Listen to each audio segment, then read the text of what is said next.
Now to an I-team investigation into a murder mystery. Detectives in Burbank say they have uncovered some new information in a pair of murders, and now they need the public's help, your help, to solve this case.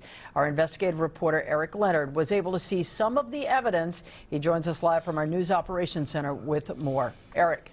Well, Colleen, detectives on these cases, decades-old cold cases, tell us as soon as they made an arrest, they realized there was much more to the story. And while they say DNA evidence has connected some of the dots, they're hoping some photos we're about to show you help connect the rest. The faces you see here are of women who may have known a killer a generation ago. Their pictures found in the home of a man going on trial for murder. Women, I don't know who they are. And my concern is that either they're missing or they're dead. They could be the victim of something.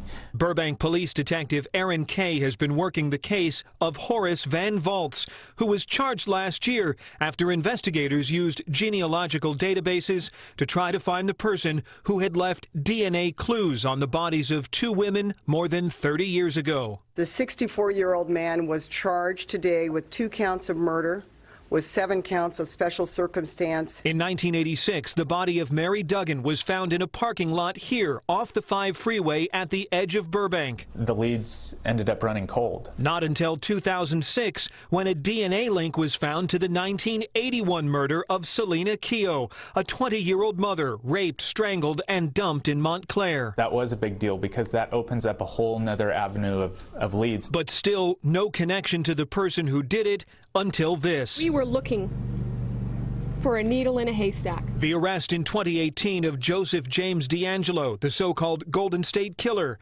He was found through a new type of search of DNA profiles that used genealogical databases. He's now suspected in at least 13 murders and more than 50 rapes. There was a different way of using the suspect DNA. He says it worked. After narrowing a list of possible suspects, a DNA test on trash snatched from the curb of Valtz's home in Bakersfield confirmed it.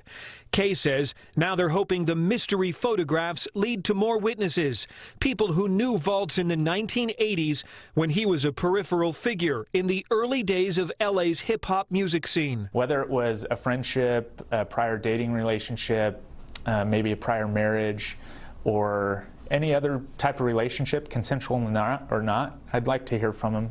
I'd like to talk to them. They may have helpful information. Whether it's good, bad, or indifferent, we'd still like to hear. Now, we've also learned there's lots more to Valtz's past, including a number of other sexual assault allegations and a strange, unsuccessful murder prosecution for a woman who was last seen in Thousand Oaks in 1986. Valtz is due in court Monday to begin a preliminary hearing on these 2 murder cases. Police are looking for information. They've set up a tip line. You can find that number with the story on this story on our website, NBCLosAngeles.com. Live in the News Operations Center, I'm investigative reporter Eric Leonard, NBC4 News. Back to you in the studio.